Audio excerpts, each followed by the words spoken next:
Hey, everybody. Welcome to another episode of the Planning Commission podcast. Today's episode, The 1,000 Joys of Planning, with us, your Planning Commission. The Planning Commission podcast is a spirited discussion with myself and a couple of my longtime colleagues in the profession. Our discussions are based solely on our own opinions and do not reflect the opinions or views of our employers, the American Planning Association, or even our alma maters.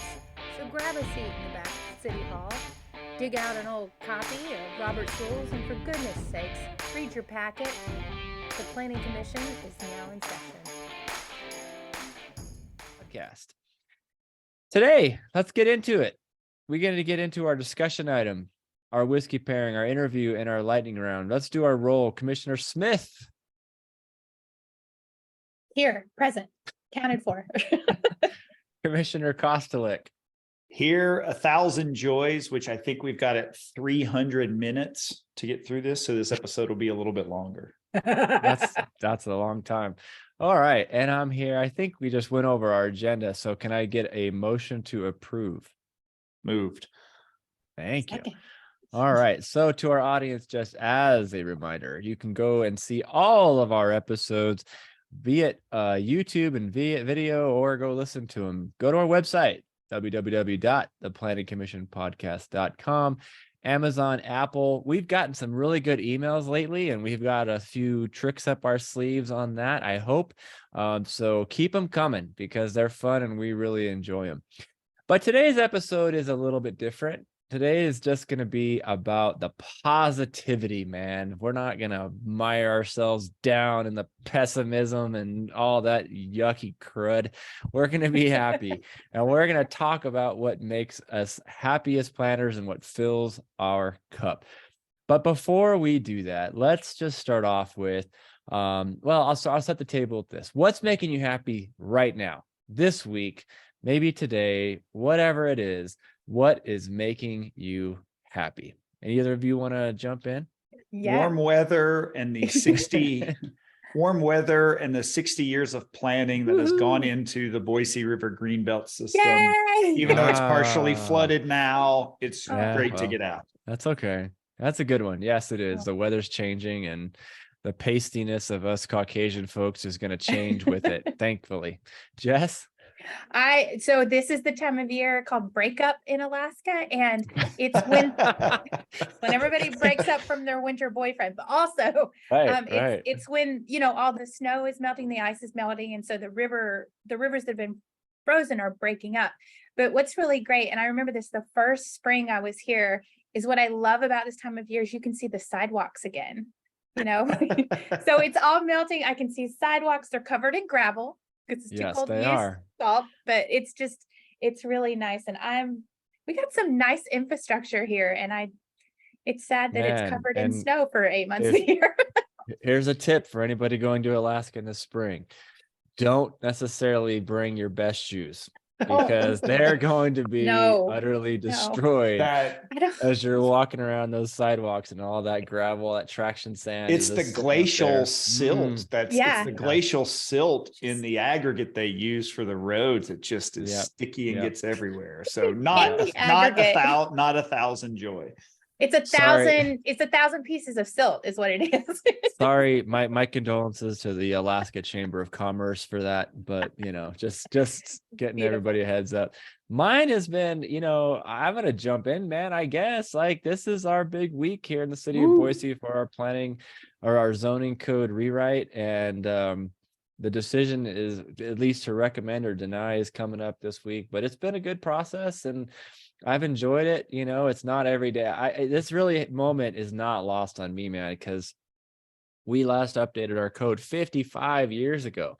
55 years ago. That's 10 years older than me, right? And I'm just kind of going, wow, it's pretty awesome to be a part of a group that can say one way or another, we at least heard or recommended this code for the next generation, and really 2 and almost 3 maybe. So it's pretty cool, man. I'm looking forward to this. It's been a good week, and it's filling my cup. So, all right, let's get into our whiskey pairing. Don, what do you got for us? Whiskey pairing, maybe a slight misnomer. We were going with more delicate joys this week and maybe giving 1,000 joys to our liver for the break. I am going with something, and this was introduced to me by Commissioner Danley, the LaCroix limoncello.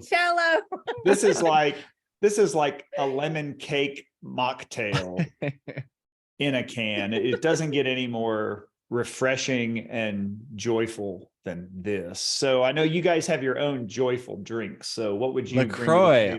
Are you listening, LaCroix? We're looking for hey, we land that sponsorship, man. I'd be thrilled right there. I'd chug so much things. LaCroix in my life. Now, if you can mix stuff with them too, right? Oh yeah, well. I mean, the coconut one with some Evan Williams bourbon and a little bit of simple syrup as well. Yes. So if we're gonna go the full cocktail front, or a little gin, it's getting to be warm. You know, hey, I'm good with that. Tea and soda. Oh, it's good. I have been a coffee drinker since I was really small. My mom taught piano in the basement of our home, and I would go down there and bring her a little cup, and she drank it black. And that is the way I drink my coffee. But I've been trying to be a little more healthy. So I just have one little cup. There's my little Nespresso back there that I have in the morning. So what I've switched to, it's a little less high octane. It's just a cup of tea. And I like it bitter. So I'm just drinking a black tea. And that's what I like. Sons of bitches, you both stole my answers. So I literally hot tea and LaCroix. What kind of coffee. Basic are we? So here's the deal, man. Right, like I pretty much drink two things. A ton of these, which is what Don also just showed. Any carbonated water, bring it to me, man. Because I'm not a huge like plain water guy. It's okay, I'll drink it, but I like carbonated, man. And coffee. I drink way too much coffee. I'm trying to, cut back. I've become the old guy in the gym now. In the mornings, I have coffee instead of like, some sort of amped up, I don't need all this muscle milk. Yeah. So I'm good with that.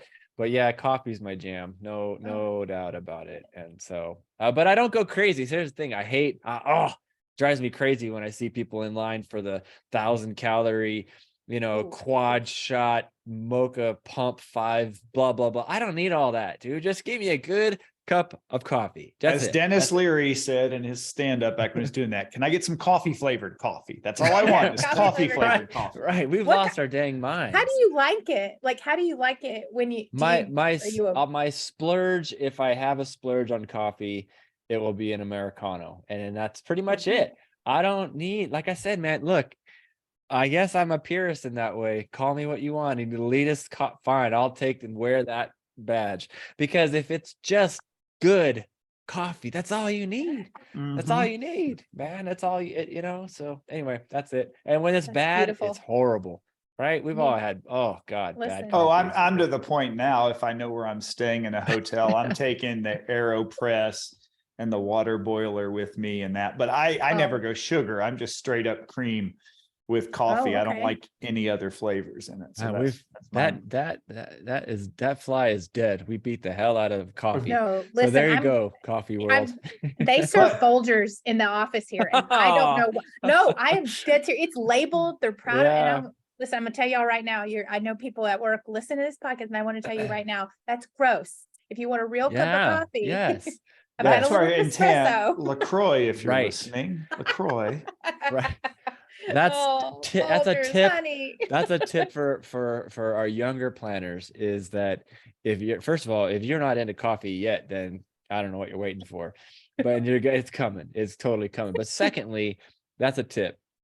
Take some of your money, buy good coffee. You'll appreciate it. I promise you. But if it's crap, you're not. No, stop doing that to yourself. You owe yourself more than that. So there you go. All right. So before we get into this discussion about our joys, where we find joy, how we might help others, it is time to thank our partners at Plan Edison. Man, we're happy about that, and we have another possible partnership coming up. We'll talk about more when the time is right, but some cool things are happening. So if from our partners at Plan Edison, we just want to take a quick moment and to thank our friends at Planet Edison for supporting today's podcast. If you're looking to sharpen your urban planning skills and advance your planning career, check out Planet Edison courses, which they offer over 300 courses on cutting edge planning topics and skills, such as parking reform, missing middle housing, equity analysis, and climate resilience. Visit courses.planedison.com/PC10 to take advantage of an exclusive offer for Planning Commission podcast listeners. So thanks to Planet Edison. Go over, check them out. You'll get a little bit of a discount because you listen to us and you love us. Well, that's what we do for you, right? We're here for you. And so anyway, we appreciate that. All right, so let's move on to our own discussion. And let's kick this off a little bit. Man, there's so much wonderful stuff to talk about. First thing is, we want to go with a shotgun. Let's go with a shotgun. If you weren't a planner, if you weren't not a city planner, what kind of planner would you be? Go for it. You got an answer? I would go events planner. Events planner. Back when my younger days, I worked in restaurant stuff, but we did a lot of catering and events, and I still enjoy that. And if we ever have a volunteer opportunity to set up for something like that, I'm always in. So that's mine. All right, Jess. I had an answer and I don't remember what it was. Think about it. No, let me tell you this. Here's the thing. Driving over here, I was at a meeting at the airport, and in Anchorage, we have the northernmost seaplane base, and it's huge. And all these little seaplanes are out there, right? And this time of year that everything's clearing up, you can start to see stuff. People are getting excited because as soon as that thing melts, we're going to be taken off from the water, which is super cool. And I have done so little aviation planning, just as a city planner, like having to deal with regional plans. That's a whole other bag. Right? My gosh, it's a whole nother thing. And I really think I would do that. And I know that that's sort of aviation. I'm kind of a nerd. I feel like I would be excited about it. It's pretty critical, right? I mean, it's pretty darn essential in this world that we live in. So some of my favorite trips to Alaska, it's right out there by Willow, where they have the airplane crossing sign on the road because the planes have to cross the highway in a crosswalk to get over to the plane base there. And then my fiance, her dad, who's been several fishing trips and stuff up in Alaska, watches the live feed of the float plane base at the Anchorage airport. Is it Lake Hood? Is that what it is? That's it. Lake Hood seaplane. Shout out to Scotch Pines Golf Course in Payette, Idaho, where you have to cross a runway to get to the tee box. So I'm saying, I'm going to do it. That's what I'm going to do. If I ever jump out of city, I'm going to go deep technical aviation planning, and I just really hope that I get to be in those little ones and go see weird stuff. Best wildlife viewing has been in little planes. And you've got the subdivisions that are built around a private airstrip, where instead of the garage you have the private plane. So there's that whole piece of it. Oh my gosh, did you know for every 56 people in Alaska there's a pilot, right? I believe that. So that means there's 3 pilots, but I mean, or they're just claiming to be. Get in. Sure. Okay. Yeah. Do you have a license? If you got a license, they can take it away from you. Right. We'll just do a lap around Denali. Mine's hard, man. I got a couple that I want to go with. One is like a military base planning, obviously going into that realm of my background. But and as much fun. Now that's 15-minute conspiracy stuff there. Oh, come on. Don't tell anybody. This is supposed to be positive. I know so I'm going to go with probably one of my best passions. And that is, I would love to actually have basically be a stadium planner or a stadium event area planner, and not just to be like, I mean, I grew up as an Angel fan in the Los Angeles area and that's relevant because when they put that stadium in, worst freaking design ever. It's just this massive asphalt patch all the way around it for parking back in the 50s and 60s when they were concocting it. Now it's like, come on, we've learned a lot of lessons, and I think a lot of cities have recognized, no man, like San Diego, Petco Park, I mean, and others. I just toured SoFi Stadium, in Los Angeles, which is now, I mean, gosh, it's home to some of the biggest events in the world and just continuing. And so man, I think that would be a lot of fun. So I saw the sports ball there on New Year's Day in SoFi. I did. Ball. It was so good. It was like the nicest. Oh, it was super nice. Although we should have taken the train. We messed up. We drove there and then we sat and waited to get out of the parking lot for 3 hours. We should have taken the train. Yeah. Well, I think you guys came up with 2 other future episodes. We got to find somebody versed in aviation, airport planning, and then something on the stadium side. I think both of those are topics. Events. No, sorry, I'm on the other side. We'll bring Chuck E. Cheese for mine, I guess. Yeah. All right. So how does planning make you feel joy in your core, deep down? How does planning get to everything that makes you happy? I'll jump on this one just so that we can round robin this. It makes you feel joy when you're doing your crunches. Right. Yeah. Burning. Nice core, nice planning plank. Yeah. I mean, I feel joy when we are when somebody tells me somehow we're making a difference, right? And when we do like some of our trainings, in like just last week this happened, when people come back that next day after a training we've done most of the day, and they kind of have those positive things to say about what they've learned, what they've seen, how they see their community differently, that fills me so much, man. It really makes you feel good, because I don't think planners always have an opportunity to see the results of their work, right? Unfortunately, we think about these ideas and either they take forever or it's subject to budgeting or whatever. And I think we're very lucky. I'll say I'm lucky that this knowledge transfer is a part of what we do. And we get that gratification. And I think that, to me, that really, really, really helps me feel that joy, and keeps on pushing. So that's mine. I'm going to go with that. I mean, thinking about the people, specifically other planners that I've worked with or hired or been on the team with, and seeing them grow in their career over time. And the, I just learned that one of the planners that I hired right out of his grad school program, he just bought a business back close to where he's from. And, he spent 6 years in planning and had a lot of fun and did a lot of good, but like his dream was to own a business, and he went and bought one, and now he's doing that. And I think that, whether you stay in planning as your career for your entire career in your life, or you go off and you use those skills to do something else. It makes me so happy when people are happy in their job. And there's a lot of happy people in planning, because I think we sort of all show up here because we care about making that difference, like you're talking about, Chris. And so I'm just thinking about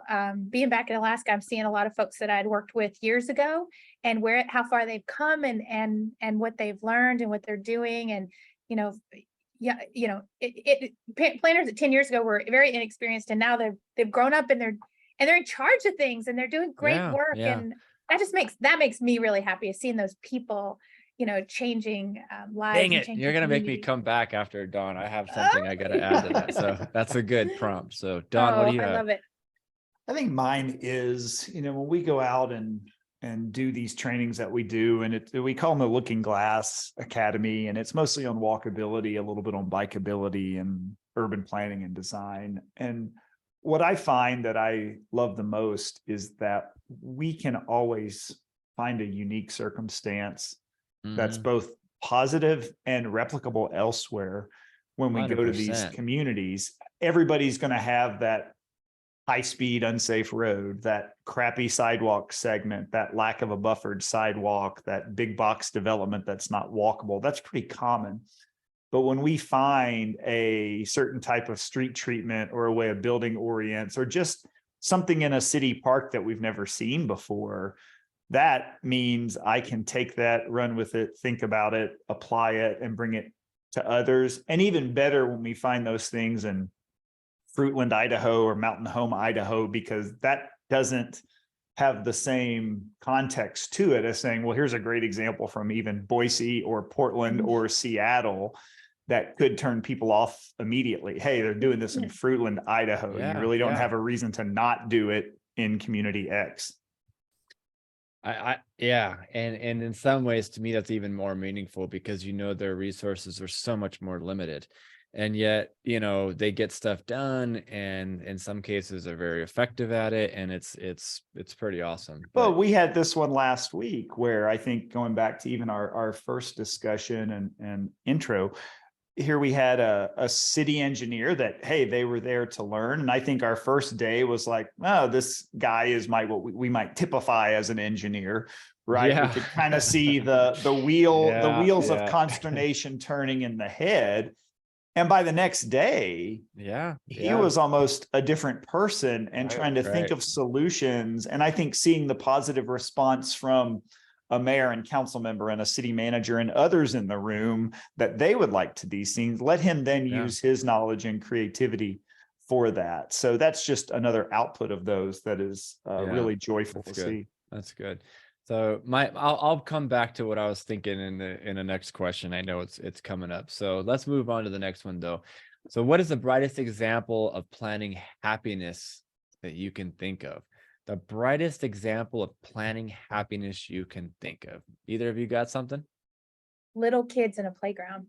No, I can't. That's good. No, that's good. Kills every time. Every time I see a little kids, they, you know, and they you know, playgrounds, they've got their little parking lots, they're set back from the road. They open up the little door of the car, maybe they roll up on their bicycle, and they just it's, you know, that and we all did this when we were little kids. We throw our bike down and we run for the jungle gym or whatever, and it's just, oh, it makes me so happy. I'm like, some city planner was like, we should put a park here, you know, or whatever. Somebody, you know, it might have not been a planner, and the little kid is just like, they don't know how it got there, and they don't really care. They're just like, this is utopia, you know. So that gets me every time. Little kids running into an outdoor space where it's just fun. I think it's that like planners at happy hour on Friday. They just roll right up and let's go, buddy.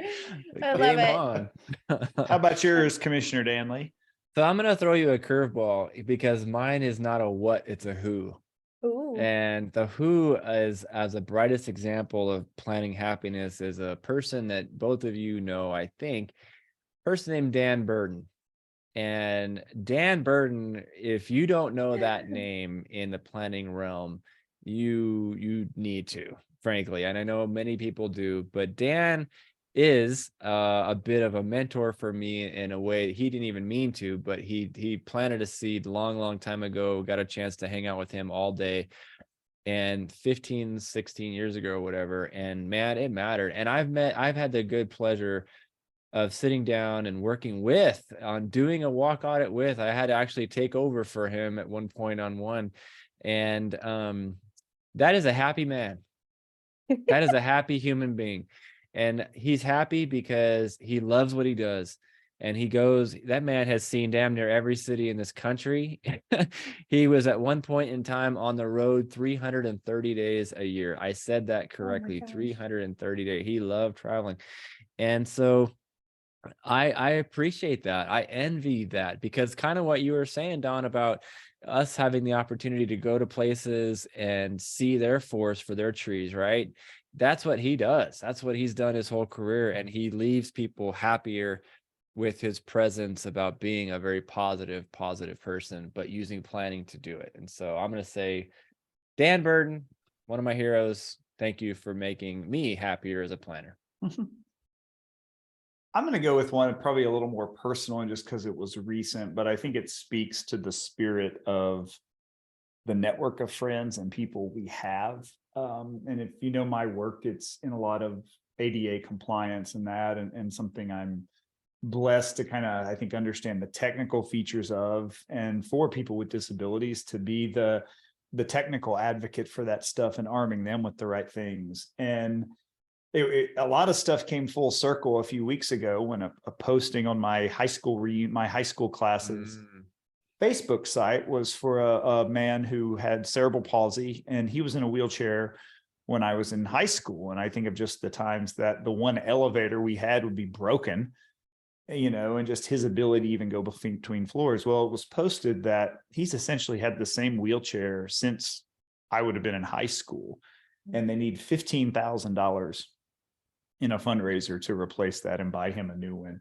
And I put that out on my personal social media as well as the Twitter account, and just in the names I knew and the people I saw, I think people I was acquainted with accounted for about $2,000 of that 15,000. And I'm sure there's some anonymous ones out there that didn't want to do it. And that's just, to me, the profession and others coming together to help meet the needs of somebody. And for me, hopefully people that know me or have been inspired by me contributed to that. People I've never met in person. And that just, like I said, brought a lot of things full circle for me.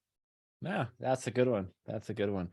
And shout out to your friend. Hopefully that share comes sooner than later. All right, so let's move on to another one here.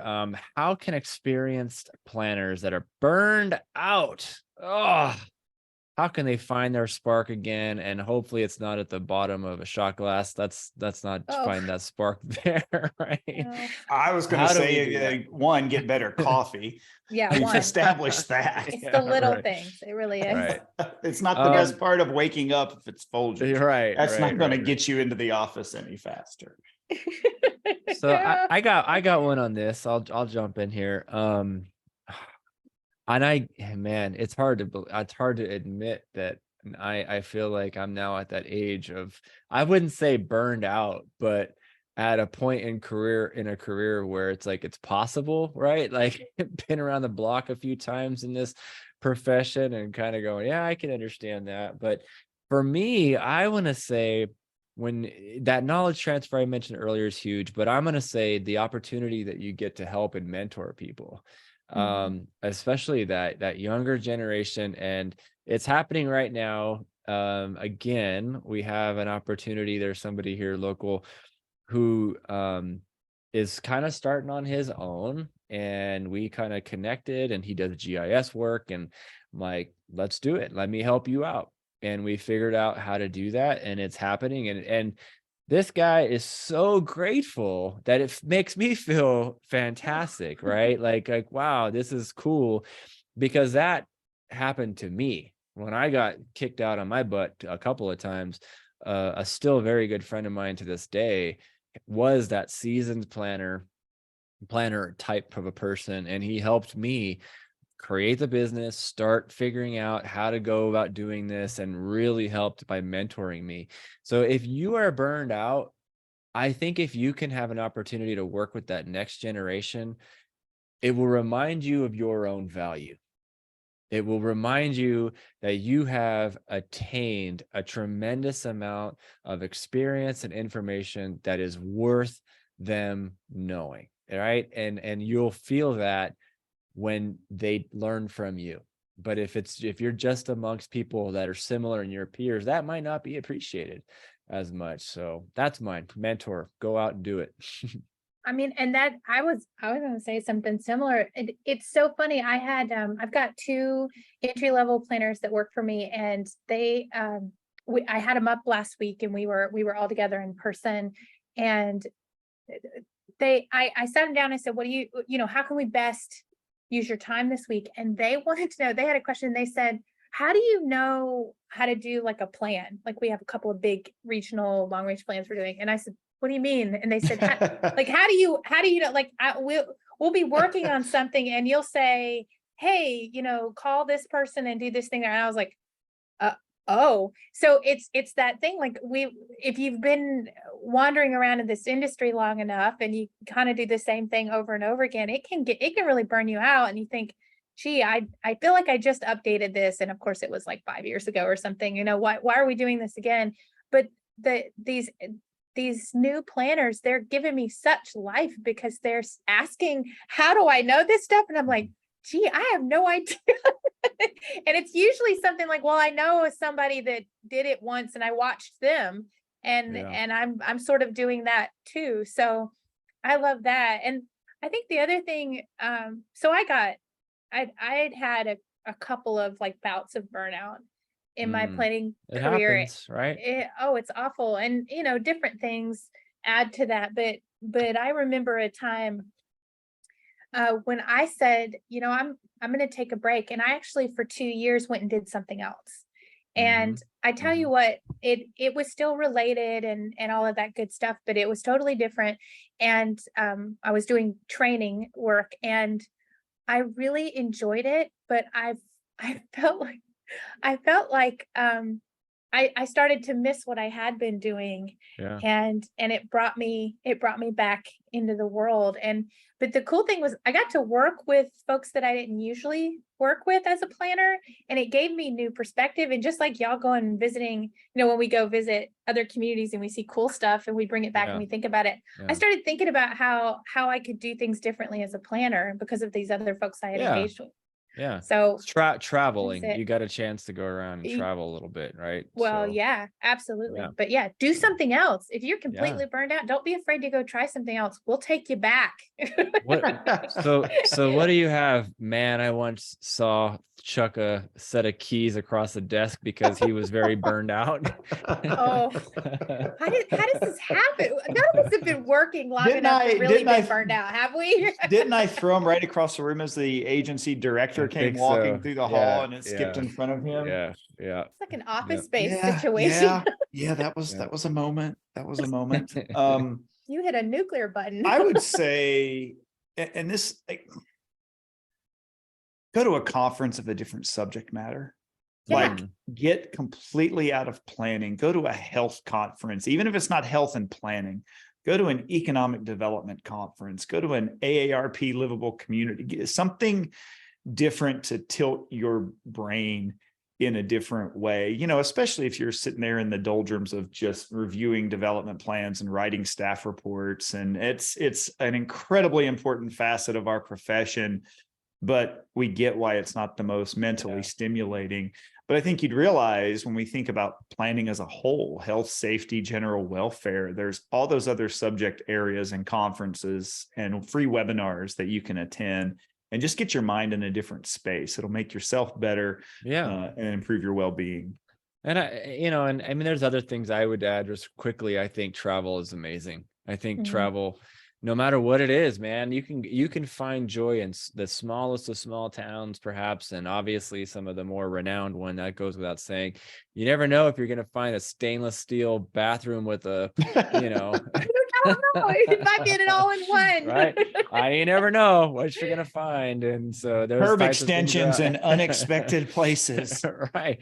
But I mean, we're all nerds that way. And I think almost every damn guest we've had, right, has at one point, most of them anyway, when they've talked about travel, has brought out that they go and they start taking pictures of planner type things, and that's filling your cup, right? So if you're burned out, man, go see something else. I think similar to what Don is getting at, right? Change your scenery for a little while and find it there. So we need to do the social media post the first photo you come across on your phone that's a planning theme and see what people. Oh God, I'm gonna guess 50% of my pictures are probably that. And Chris, I think to our listeners, I have this dream that our listeners are, less experienced planners that are trying to figure this out. And I want you to know, listen, I know you're making garbage for money right now. You do not have to get on a plane and go find, weird toilets in Switzerland at transit stations.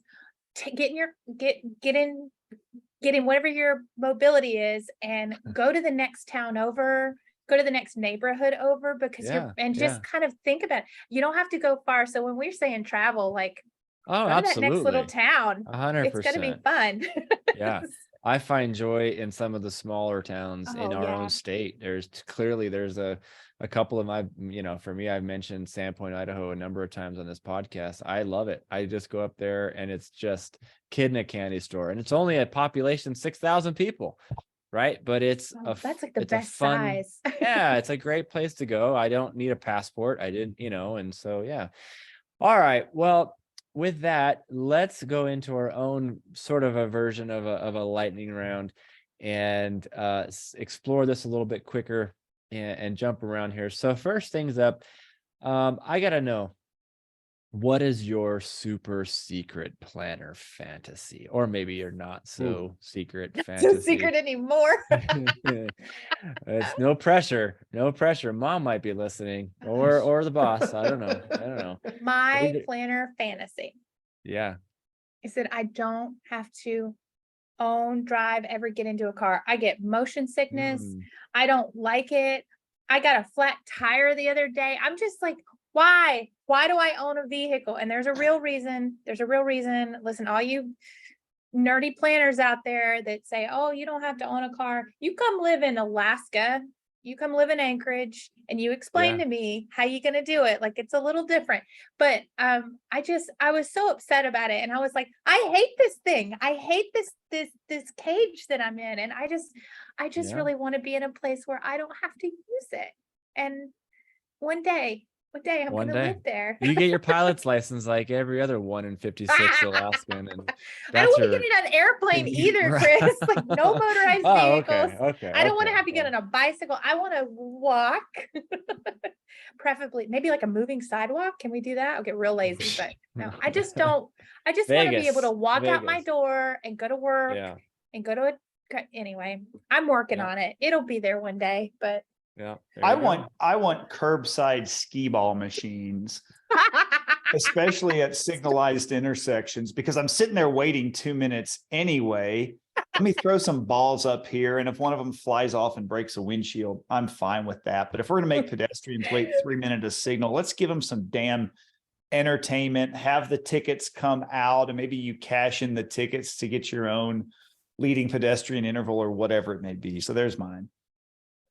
Maybe you could get a Captain Crosswalk out. Well, yeah, that's 600. That's 600 tickets to get the flag. Yeah. Let me see. Yo ho, a walker's life for me. We dodge the cars and buses. We dodge the trucks. Yo ho. We try to go from place to place. All we ask is you go slow, something like that.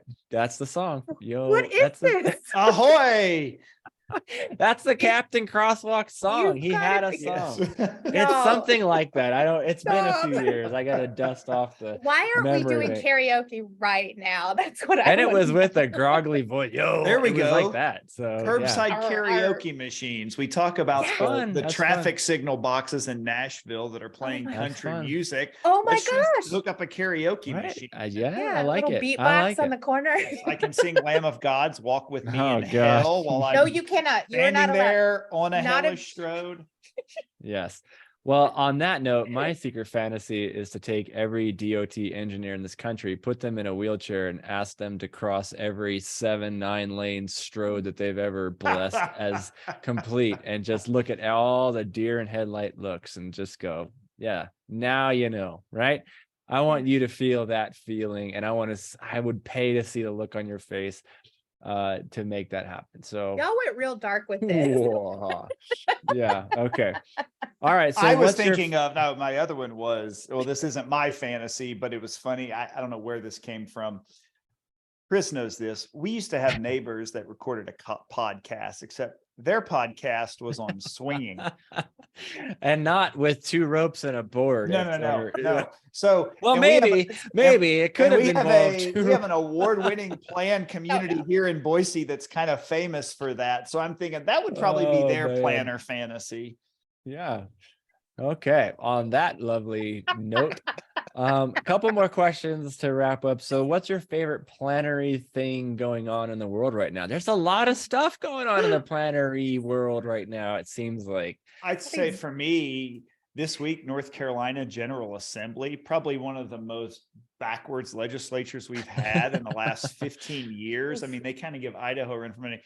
They went and just made ADUs, accessory dwelling units, legal across the state. And you see the bipartisan conversations going on in Montana, of all places, on the housing front and things. And I mean, I've said for a while, I think that part of planning and housing is the hardest nut to crack and one of our bigger failures as a profession. And the fact that state legislatures in a bipartisan manner in this day and age are taking that on. All of you guys out there that are doing that, guys and gals in state houses, you go. Yeah. I mean, you gotta have a place to put Nana. Like this is it's starting to get real serious. So place you know what? For Nana. You know what I really like? And I was mad about it for a little while because I was like, what took so long? But I'm really excited about the parking maximums. Like I'm excited about the just pulling the veil back and people going, yeah, why do we do that anyway? And I don't know why it's happening now. I don't know why it finally clicked after, Don Shoop's entire career. But, I'm really kind of pleased about it, and I've decided that I like it. And I take joy in parking as far away from my destination as possible. I happen to be an able-bodied human being, and so I park way out there and I go, you know Love what? it. I'm doing it. I'm going to There you park go. 6 blocks away from this place. There you go. Get some exercise. I like it. I like That's it. what I'm doing. Mine, yeah, similar to Don's. I mean, zoning is having its moment in a way of like everyone's starting to wake up and recognize and look around and go, man, we missed a boat on that one, right? So Oops. there's that. But I mean, my favorite plannery thing going on in the world right now, I mean, it's this. This. You mean this, the number one planning podcast? The number, I mean, yeah, right. Come on, man. If I can't be joyful and happy about this and the people who've talked about this and how, the conversations that we've had, we're, doing our thing. And I hope that we continue to grow, especially with our partner of Plan Edison and our future partner of, well, we can't say just yet, but we're getting there. LaCroix, or is it LaCroix? Yeah, LaCroix. So yeah, it's this, man. It fills my cup and I'm happy about it. So last quick question, and we'll call this an episode, but how does your community make you feel joy? I love my city, man. I'm in love with my city. I've lived in a lot of places and, some really good ones out there, but I don't know. I just love where I am. I love the foothills in the background, the lake not too far away, the river that's flowing, the trees that are everywhere, and of course, a lot of really good, friendly people, and a downtown that is continuing to grow in, I think, the right ways and becoming much more of a good urban setting. And I love it. It's a good place for my kids, and I don't know what else I could ask for. A real micro thing for me in my city right now. I live in downtown Anchorage, Alaska, and y'all, we have got some of the coolest murals on the sides of our building downtown, and they're beautiful. And they have a lot of Alaska Native art influences and culture, and it's so colorful and beautiful, and it's gray a lot here. It's rainy and snowy a lot here, and the people around here, they're just, you either love it or hate it, I think, up here. And folks that hate it, they don't stay very long. And that's okay. Have your experience and go live somewhere like Boise. I don't know. But but up here, like folks that are here, like we all grumble about how long the winter is, but summer's around the corner, and it's awesome here. It's awesome in the summer. Never ends, right? Yeah. I'm, all day I'm long. Excited. So those murals, they're giving me life. There you go. Yeah. Well, I mean, murals help. For me, it's just been lately I don't know. I've always loved the music scene of the places I live. And if I'm not out doing something else, I'm probably out at a concert if there's one in town. And then related back to just our theme in that, we're at a show at a place called the Neurolux here in Boise last Friday night. I run into somebody who last time I saw him was at a hockey tournament up in Stanley, Idaho. We like randomly run into each other every 2 or 3 years. And he's like, oh man, isn't it exciting about the zoning code rewrite and the density and everything coming here?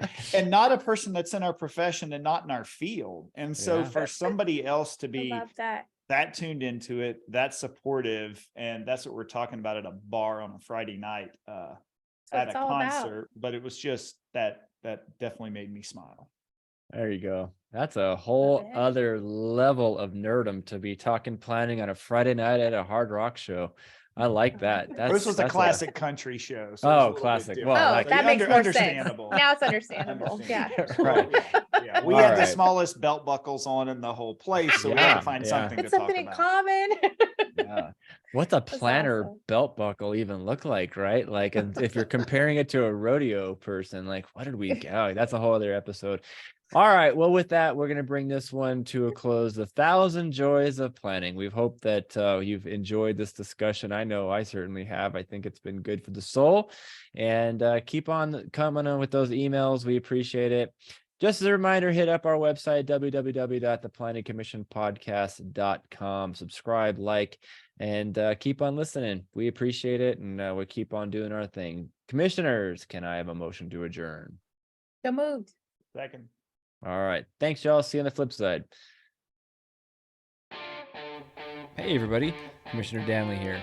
Would you like to see more? Hear more? Well, we got you covered.